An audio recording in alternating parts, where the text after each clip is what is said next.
How can we outdo one another in showing honor to the other people that God's put in our life, whether it's a friend, whether it's our community, our church, or specifically, it could be your spouse? Well, today I want to share with you how I approach this as a husband, as it speaks to me and how I should treat and care for my wife. There's a very specific and sometimes overlooked instruction in 1 Peter 3:7. I want to read it to you, and then I want to talk about the two elements that are designed here to help us as husbands know how to love our wives well.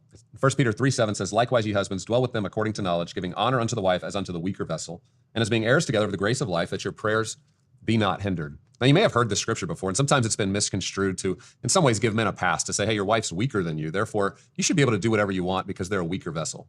Plenty of scholars have analyzed this and understand that what it's describing is a woman as a physically weaker vessel.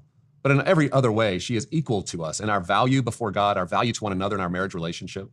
And I find for many husbands, it's a good reminder to understand, well, what does it even mean to cherish my wife? I think there's three ways that we can cherish our wives. We show attention, attentiveness. We care about their needs. We care about their day. We care about the things that they've walked through, and we show that care and concern to them in ways that actually are meaningful for them and that actually connect with them. Another way is through encouragement. We're somebody that is constantly looking for ways to encourage and thank them for all the ways that they contribute, not only to the life of you or for your family, but to the community, to their friends, to all the areas in which they give their time and attention to. And then the third way is by honoring them. Whenever I'm with Rebecca, one of the things I love to do is when we're with other people is to honor her, to talk about her gifts, to share in front of her the ways in which I value her and how much I appreciate all that she does, not only for me, but again, for our family and for the community. Now, the reason I'm focusing on these three areas of how you can cherish your wife is because husbands, there's a very specific message in the last phrase of this verse that many times is overlooked that I want us to pay special attention to today. It says this, that your prayers be not hindered. You see, this is the only place in Scripture where a man is told that if you don't do this, I don't care how much you're praying, your prayers are going to be blocked. They're literally going to be hindered.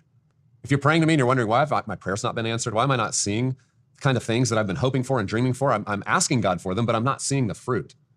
You have an answer here in the Scripture. We all have to go back and ask the question, am I cherishing the person in my life that God's put closest to me? Am I cherishing them in a way that honors the covenant that I made before God? When you practice cherishing your wife, you may experience blessing like you've never experienced before as God opens the doors of heaven to bless you in your life in ways that you've been praying for all along.